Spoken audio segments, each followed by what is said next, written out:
अब ऐसे मोड़ पर पहुंच गया है जहां से किसी भी वक्त तीसरे विश्व युद्ध का गुबार फूट सकता है, क्योंकि इजराइल पर हिजबुल्लाह के रॉकेट हमलों के बाद अब बेंजामिन नेतन्याहू ने डायरेक्ट वार्निंग जारी कर दी है।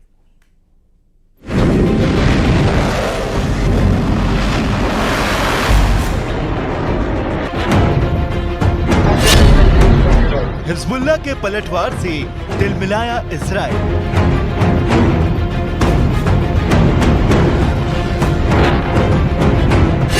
नेतन्याहू की हिजबुल्लाह को सीधी धमकी।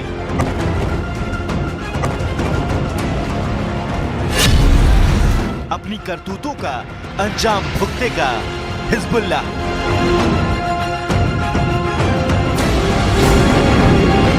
इजराइल और लेबनान के बीच तनाव की लहर अब इस कदर भयानक रूप ले चुकी है, शहर के शहर इस बारूद की लहर में समा सकते हैं।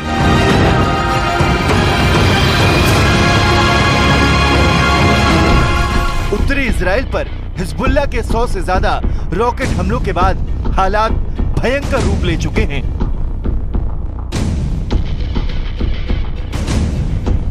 इजराइल के उत्तरी इलाके में हुए इन रॉकेट हमलों में सैन्य हवाई अड्डों को टारगेट किया गया। हाइफा शहर में हुआ यह हमला इतना भयानक था कि इस हमले में इजराइल की कई इमारतें ध्वस्त हो गई और कई कारों में आग लग गई।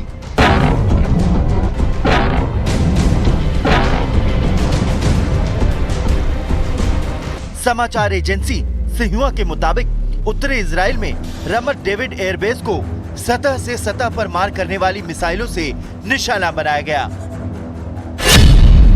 रमत डेविड बेस जायोनी यूनिट के 3 मेन एयरबेस में से एक है, जिसका लेबनान और सीरिया के लिए रणनीतिक महत्व है। ये बेस हाइफा तिब्रेत एक्सिस पर स्थित है। लड़ाकू और जासूसी विमान यहीं से उड़ान भरते हैं। इसके चारों तरफ एडवांस मिसाइलें और डिफेंस सिस्टम तैनात हैं।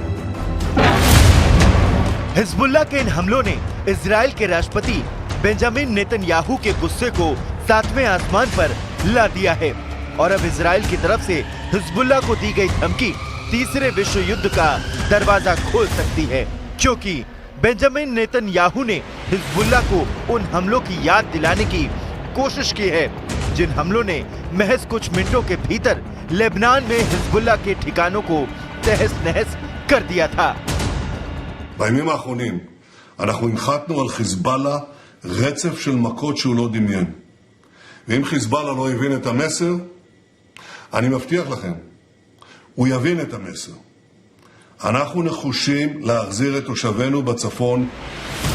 बेंजामिन नेतन्याहू ने अपने मैसेज में साफ कर दिया है कि अगर हिजबुल्लाह पुराने हमलों से सबक नहीं लेता तो उसे इजराइल पर हमलों की इतनी भारी कीमत चुकानी होगी कि लेबनान से हिजबुल्लाह के अस्तित्व को खत्म कर दिया जाएगा। उसका ट्रेलर इस वीडियो में देखा जा सकता है।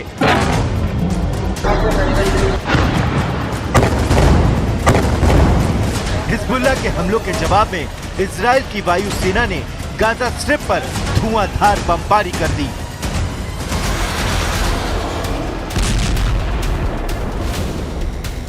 इजराइल की तरफ से कहा गया कि हिजबुल्लाह के सहयोगी हमास को टारगेट करने के लिए ये हमला किया गया है। इजराइल की तरफ से ये भी दावा किया जा रहा है कि ये हमला उस स्कूल पर किया गया जहां हमास के लड़ाके छिपे हुए थे। यानी इजराइल की सेना हिजबुल्लाह और उससे जुड़े किसी भी संगठन को तबाह करने की सौगंध खा चुकी है। השבוע האחרון היה השבוע הקשה ביותר בתולדותיו של חיזבאללה, ובמיוחד היממה האחרונה. הפעולה של צה"ל בדחיה רבת משמעות, רבת חשיבות ורבת עוצמה. इजराइल और लेबनान के बीच बेकाबू होते हालात पर अमेरिका की नजरें भी लगातार बनी हुए हैं। इसी सिलसिले में व्हाइट हाउस में राष्ट्रीय सुरक्षा प्रवक्ता जॉन कर्बी की तरफ से ये बयान जारी किया गया है। हम पिछले लगभग एक हफ्ते से बढ़ रहे सभी तनावों को बड़ी चिंता के साथ देख रहे हैं। हम इसे पूर्ण युद्ध बनने से रोकने के लिए हर संभव कोशिश करना चाहते हैं। इस वक्त दुनिया के देशों की चिंता का केंद्र मिडिल ईस्ट के हालात हैं, क्योंकि यहाँ से उठा युद्ध का बवंडर किसी भी वक्त किसी देश को अपने जद में ले सकता है।